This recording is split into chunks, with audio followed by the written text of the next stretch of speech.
Today I'm working in this little sketchbook. This is by Etchr and it's one of their everyday sketchbooks. It's got lovely watercolour paper in. It works really well. I really like it. And yeah, so I've got my set of watercolours and I'm just going to have a play today. Have a play, and then I'm recording this voiceover afterwards, so I'll have a little bit of a chat to you about some of the things that were going through my head. Not necessarily while I was painting, but sort of related to it.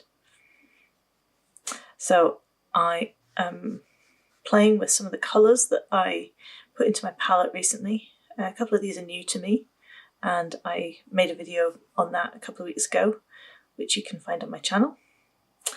And I'm just sketching them out, seeing how they interact. I really like dropping kind of hits of intense colour into soft areas. I like painting two areas next to one another and seeing how the colours flow and blend between those two spaces.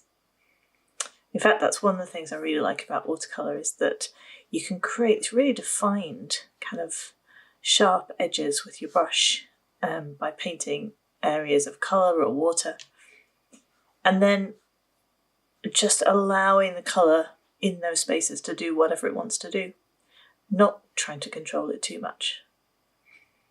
You've got that balance between the fine control and the just letting the watercolour do what it wants to do. As this painting progresses, you'll see that it becomes less and less defined as I spend more and more time painting wet areas next to one another. And so I want to bring back some of that definition.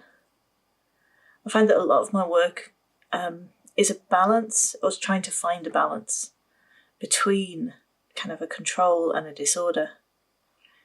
And the sketchbook is the perfect place to play for that. So I don't often share like sketchbook walkthroughs or flip throughs or anything like that. That's partly because some of the pages you'll have seen, some of the things I've worked on, and then others are just a bit random. Maybe I'm not that happy with them, but I find them quite necessary because I feel like if I kind of committed to filming and sharing everything I did in my sketchbook, I would become less happy about working in it. So I was quite happy to play in this, put the camera on, film what I was doing, and know that if I was generally happy with the result, I could share it online. I can share it on YouTube, and I can share what I'm doing. And if I'm not happy with it, when it's all dry, I can just turn over the page, forget about it, and move on. Sometimes I'm not happy with things because there is too much order. The paintings, the drawings at the end just look flat, dull, boring. There's no variation. There is no disorder in them. Sometimes it's the other way around. Sometimes they're just far too chaotic for me, and they just don't feel like my work. In fact, that's the biggest reason that I might not share things, because they don't feel authentic. So recently I was teaching a workshop on watercolour. Great workshop, really great participants, and we had a good time. And one of the students asked me whether I painted every day. And I had to say that I didn't. Partly because painting has become something different now to what it used to be for me. It'll be interesting to know how you feel about this process of painting, sketchbooking. What is it that you do it for? Because I think what I do it for now has changed to what I used to do it for.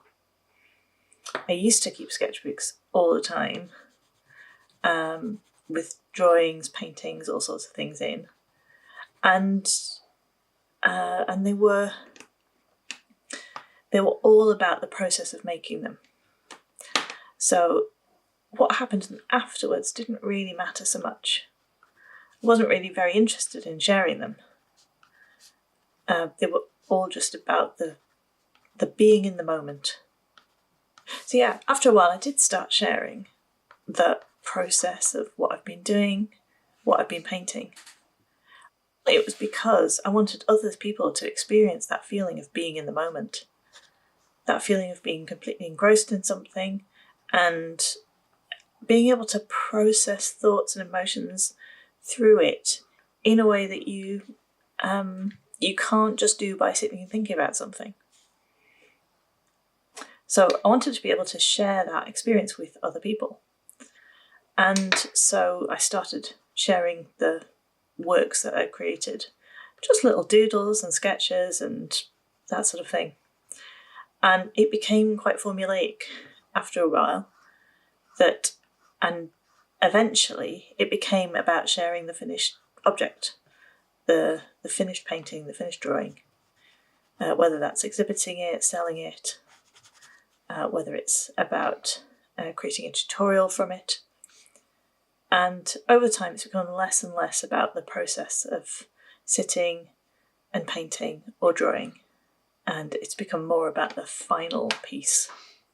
So I've come back to my sketchbook to try and get back to that feeling of process, the importance of process, and the importance of play and experimentation. And for me, I'm always answering questions. So when I'm creating a piece of work, I'm answering a question, trying to find the answer to something. And that something can be as simple as,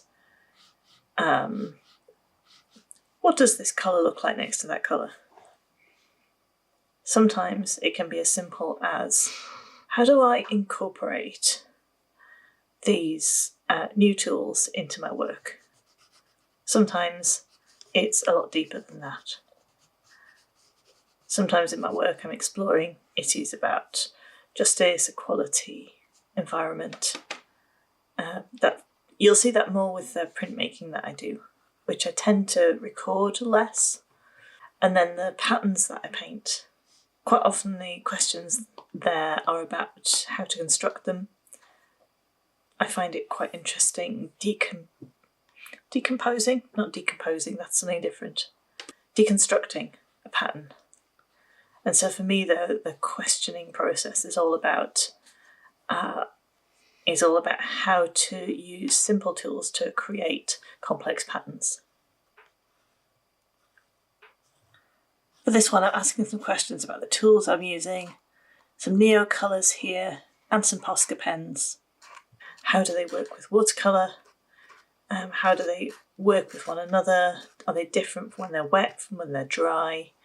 Can they do detail? Or am I better off using something else? Do I need detail? There's lots of questions that came out of this sketchbook session. I'd be really interested to know in what ways you use sketchbooks. Do you use them for answering questions in that sort of way? Or are you searching for a kind of an artistic authenticity of your own? Or something that feels like you? Trying out different ideas until something makes sense. And do you sketch every day? Do you draw? Do you paint? Is it an important part of your day? Is it an important part of your practice? And what do sketchbooks offer you that finished pieces don't? Do you have sketchbooks that you don't share, that you keep secret? Or are you, like me, succumbing to the pressure of sharing everything on social media in order to draw attention to something important, like the importance of a process for mental health, in a search for beauty? Or are you trying to answer a question? I'm going to continue drawing and sketching and painting in this one. Probably going a little bit far with this painting, but just trying out all these new media and colours. And then from this, I'll have maybe some inklings towards some answers about how I might use these going forwards. But maybe it'll lead to more questions. And then those questions I can answer in another sketchbook page. So thanks for watching today. I hope you've enjoyed watching me have a little play in the sketchbook and have a ramble about sketchbooks in general. Do let me know your thoughts in the comments below, and I look forward to seeing you in another video very soon. Thanks, bye bye.